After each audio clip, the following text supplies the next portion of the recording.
사도행전 25장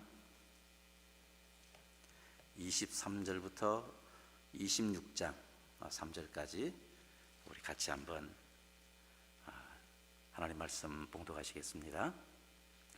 이튿날 아그리빠와 버니게가 크게 위험을 갖추고 와서 천부장들과 시중의 높은 사람들과 함께 접견 장소에 들어오고 베스도의 명으로 바울을 데려오니, 베스도가 말하되 아그리빠 왕과 여기 같이 있는 여러분이여, 당신들이 보는 이 사람은 유대의 모든 무리가 크게 외치되 살려두지 못할 사람이라고 하여 예루살렘에서와 여기서도 내게 청혼하였으나 내가 살피건대 죽일 죄를 범한 일이 없더이다.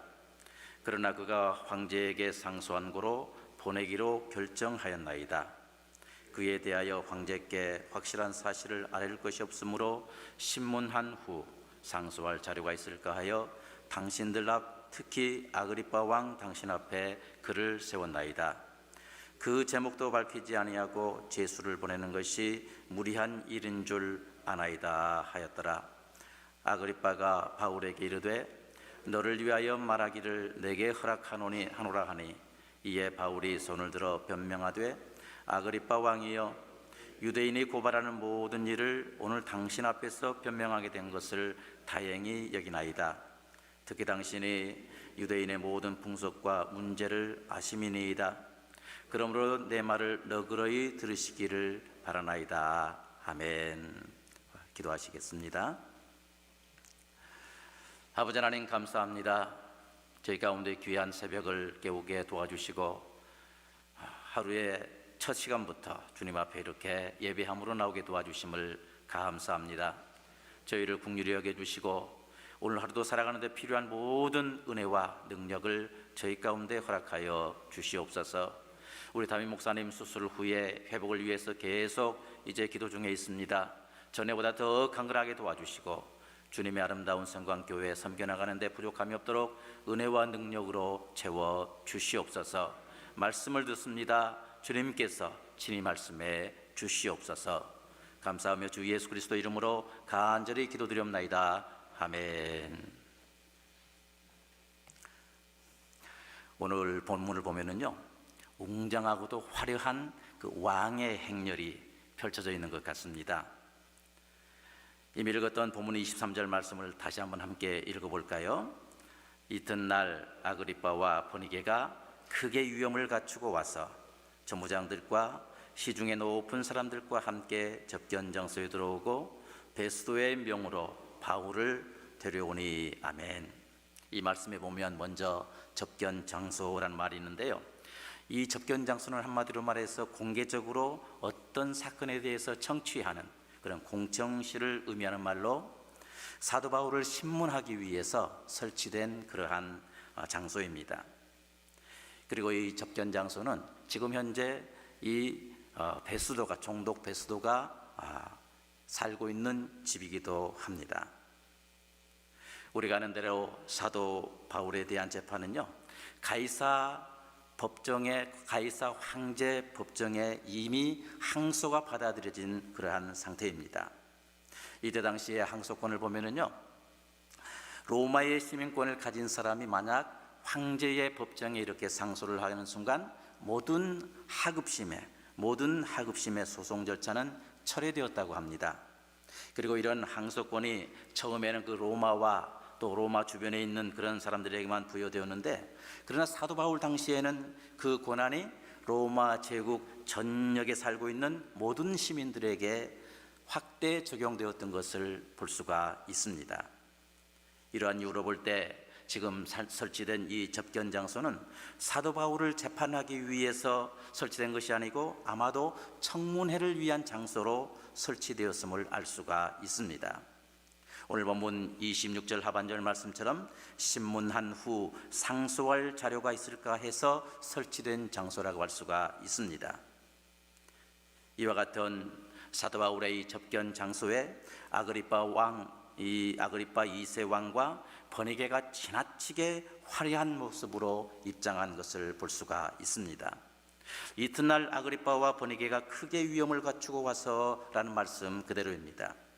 여기에서 위험이라는 말은요, 판타지아 그런 어떤 의미인데, 한마디로 말해서 사람들에게 과시하기 위해서 위험 있고 호화찬란한 모습을 보이는 것을 가리켜서 이 위험, 이렇게 정의할 수가 있습니다.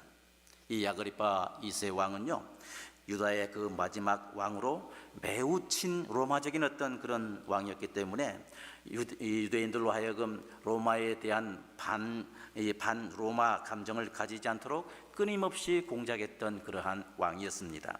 그는 철저히 로마에 충성했던 사람이었습니다. 그 결과 로마로부터 많은 영토를 부여받은 것이 사실입니다. 그리고 이 아그리빠 왕은요, 유대교회에 대한 식견이 좀 있었던 것 같습니다.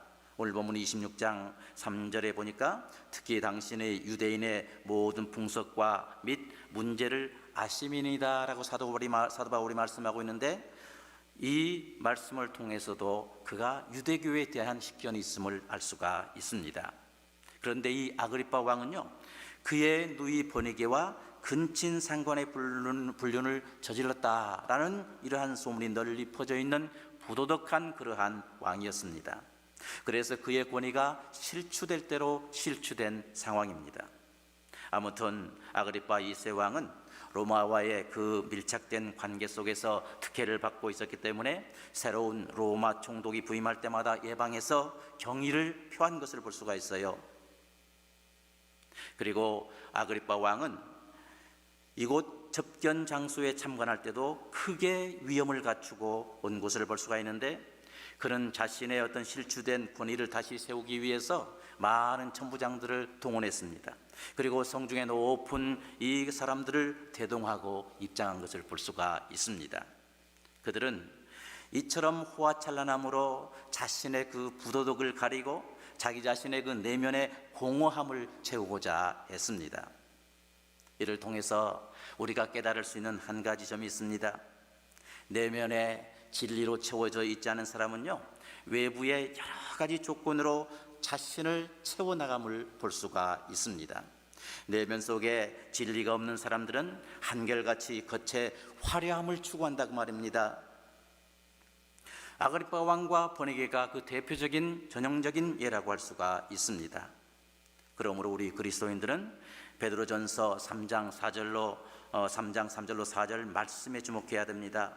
너희 단장은 머리를 꾸미고 금을 차고 아름다운 옷을 입는 외모로 하지 말고 오직 마음에 숨은 사람을 온유와 안정한 심령에 썩지 아니할 것으로 하라.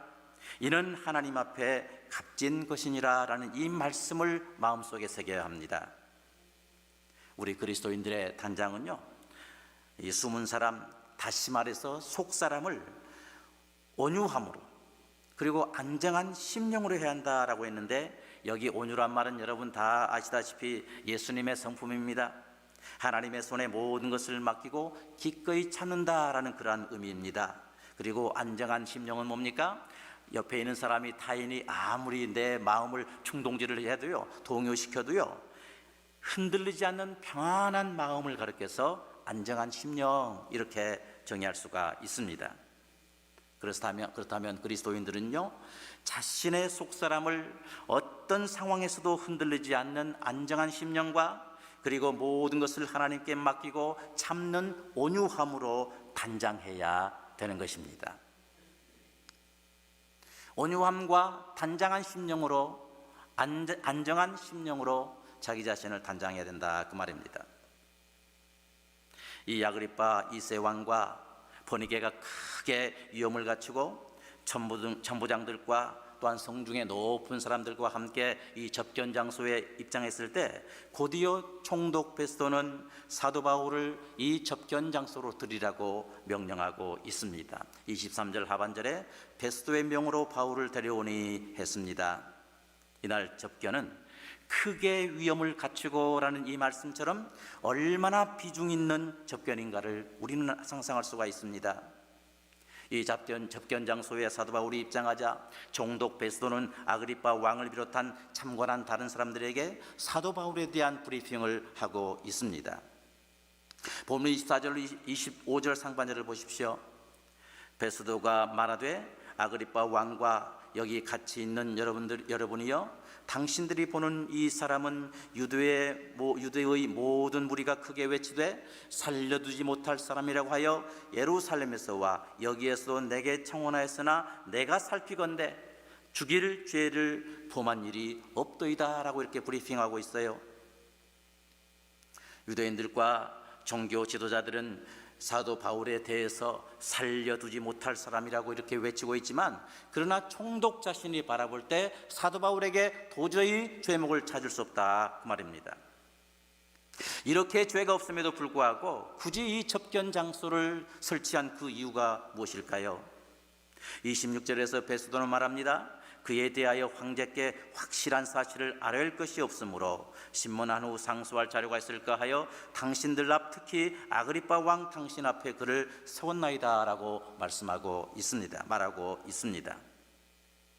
지금 총독 베스도는요, 매우 난처한 상황에 지금 처해 있습니다. 황제의 법정에 어떤 사람을 상소하게 되면은요, 최소한 피고에 대한 분명한 제목을 발견해서 함께 명시해서 이렇게 보내야 했습니다. 그런데 지금 사도 바울에게서는 어떤 제목도 발견할 수가 없다고 말입니다. 이 상태로 만약에 사도 바울을 로마 황제의 법정에 보내게 되면 그건 분명 총독 베스도의 무능함이 동시에 드러나는 그러한 계기가 되는 것입니다. 앞에서도 잠깐 말씀드린 것과 같이 아그리빠 왕은 유대교에 대한 식견이 조금 있었는데, 그랬기 때문에 총독 베스도는 아그리빠 왕이 자기 자신을 예방하는 그 사이에 사도 바울과 이렇게 접견하게 해서 사도 바울에 대한 죄목을 하나라도 한번 찾아보자, 바로 이런 마음으로 이 접견 장소를 설치했던 것입니다. 지금 사도 바울은 총독 베스도의 명령에 의해서 가이사라의 최고의 권력자들과 실력자들 앞에 서게 되었습니다. 이러한 화려한 이들 앞에 서 있는 사도 바울의 모습을 보십시오. 그에게는 어떤 외적인 화려함도 없습니다. 죄수의 모습으로 초라하게 보이는 그런 사도 바울입니다. 그러나 사실상 사도 바울은 접견 장소에 참관한 모든 사람들에게 복음을 가르치는 스승의 자리에 서 있는 것입니다. 그리고 이것은 이미 하나님께서 예정해 놓으신 그러한 일들입니다. 한번 보십시오. 총독 베스도는 어찌하든지 황제 법정에 이제 사도 바울에 대한 제목을 찾아서 보내야 되는데, 이 제목을 찾기 위해서라도 사도 바울의 변증을 들으려고 길을 지금 쏟고 있습니다. 27절에 그 제목도 밝히지 아니하고 죄수를 보내는 것이 무리한 일인 줄 아나이다 라는 말씀 그대로입니다. 그리고 아그리빠 왕도 사도 바울의 말씀을 듣고자 했습니다. 22절 말씀에 아그리빠가 베스도에게 이르되 나도 이 사람의 말을 듣고자 하노라 라고 이렇게 말하고 있어요. 이처럼 사도 바울은 비록 그가 죄수였지만, 그래서 초라했지만 그들에게 있어서는 최소한 그리스도의 복음을 가르치는 스승이었습니다. 위엄을 갖춘 자들에게 당당한 스승이었다 그 말입니다. 고린도후서 4장 7절 9절 말씀에 우리가 이 보배를 질그릇에 가졌으니 이는 능력의 열심이 큰 것이 하나님께 있고 우리에게 있지 아니함을 알게 하려 함이라 라고 했는데, 사도 바울은 보배이신 예수 그리스도를 가진 자였기 때문에 어떠한 상황 가운데서도 쌓이지 아니했습니다. 낙심하지 않았습니다.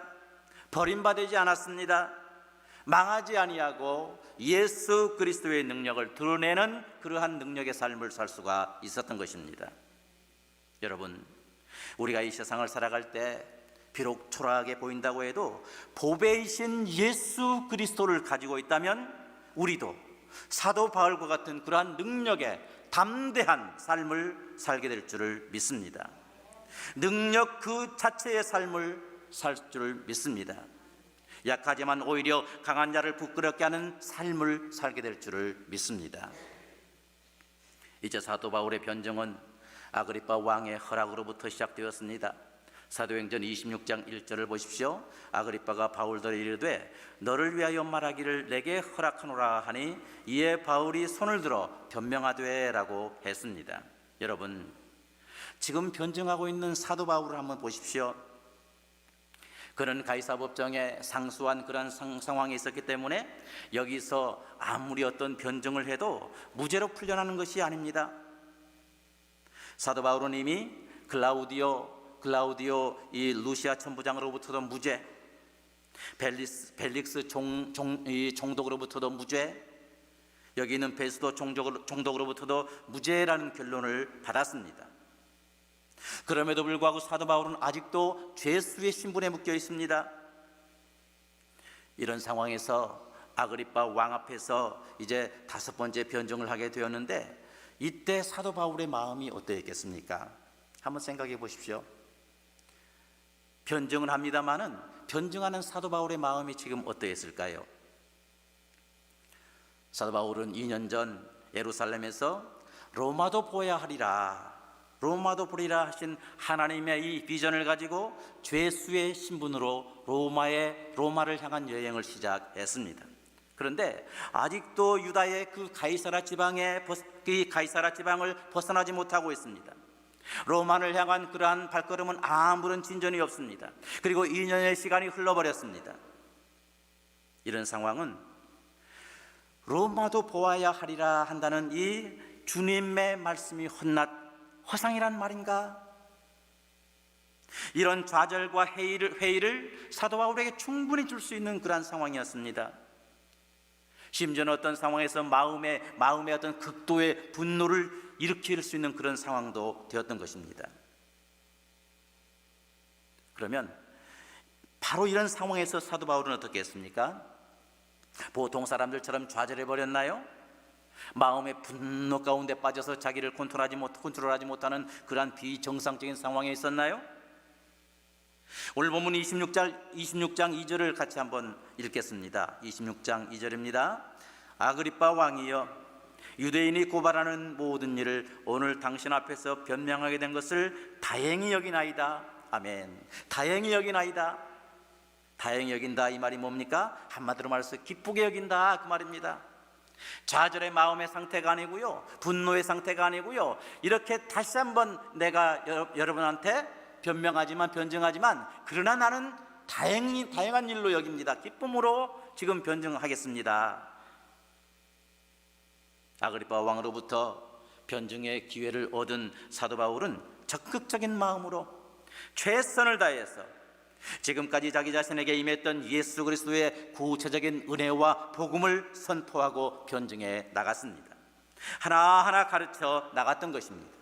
이것이 오늘 본문의 핵심입니다. 사도 바울은 이 변증의 기회를 지혜롭고 적극적으로 그리고 기쁘게 다시 한번 복음 전파의 기회로 삼았던 것입니다. 고린도전서 10장 31절 말씀처럼 먹든지 마시든지 무엇을 하든지 다 하나님의 영광을 위한 기회로 사도 바울은 활용했습니다.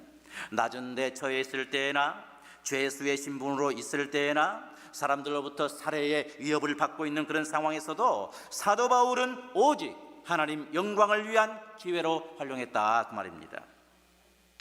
이럴 때 어떠한 역사가 일어났습니까? 이런 판결의 지연과 반복되는 사도 바울의 변증이 우리 눈에 보이기에는 지체하는 것으로 보일 수가 있습니다. 그러나 판결의 지연과 반복되는 사도 바울의 변증은 결국 하나님의 말씀을 이루는 기회가 되었다는 사실 여러분 믿으시길 바랍니다. 하나님의 말씀을 이루는 기회가 되었습니다. 사도행전 9장 15절 말씀, 주께서 가라사대 가라, 이 사람은 내 이름을 이방인과 임금들과 이스라엘 자손들 앞에 전하기 위하여 택한 나의 그릇이라 라는 이 말씀이 이 지체되는 그 기간 동안에 성취된 것을 볼 수가 있습니다. 답답하게 생각했던 이러한 지체가 곧 하나님께서 일하시는 그러한 때였던 것입니다.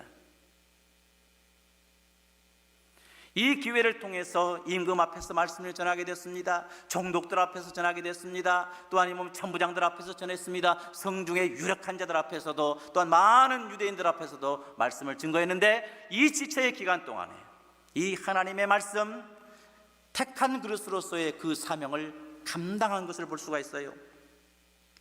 여러분, 사람이 생각하는 그 지체가 하나님의 뜻을 이루는 기회가 된다는 사실을 여러분 믿으시기를 바랍니다.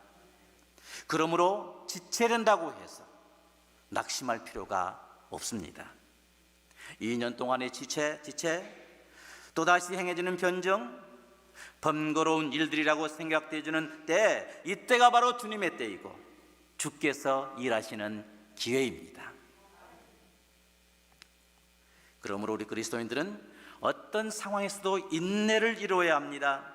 자신의 원함과 상관없는 모든 것이 지체된다고 하는 그러한 상황 가운데서도 이 순간이 바로 하나님께서 일하시는 때라는 사실을 믿고 인내하며 즐거워하며 최선을 다하는 우리 모두가 되시기를 바랍니다.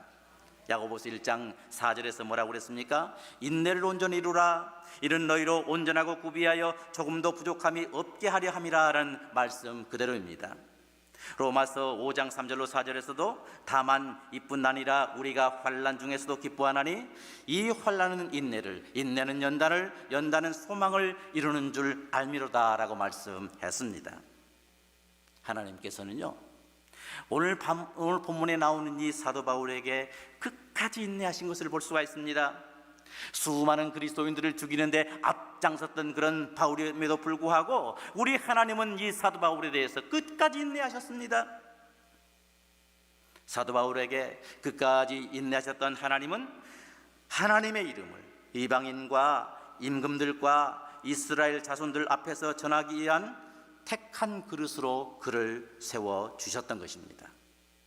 나를 나되게 하신 하나님, 나를 하나님의 그릇 되게 해주신 이 하나님, 이 하나님을 가슴 깊이 기억하고 있는 사도 바울은 모든 상황에서도 인내했고 때를 얻든지 못 얻든지 복음 증거의 삶을 살았던 것입니다.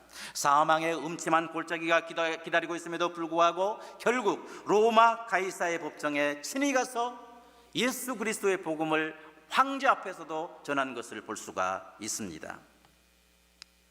사랑하는 여러분, 이 세상은요, 우리가 겨룰 그러한 대상이 아닙니다. 우리가 싸울 배척하고 하는 그런 대상이 아닙니다.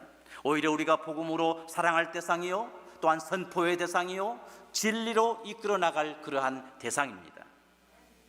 그럼에도 불구하고 이 세상 안에서 살아갈 때 우리 앞에는 원치 않는 지체함들이 놓여 있을 때가 많습니다.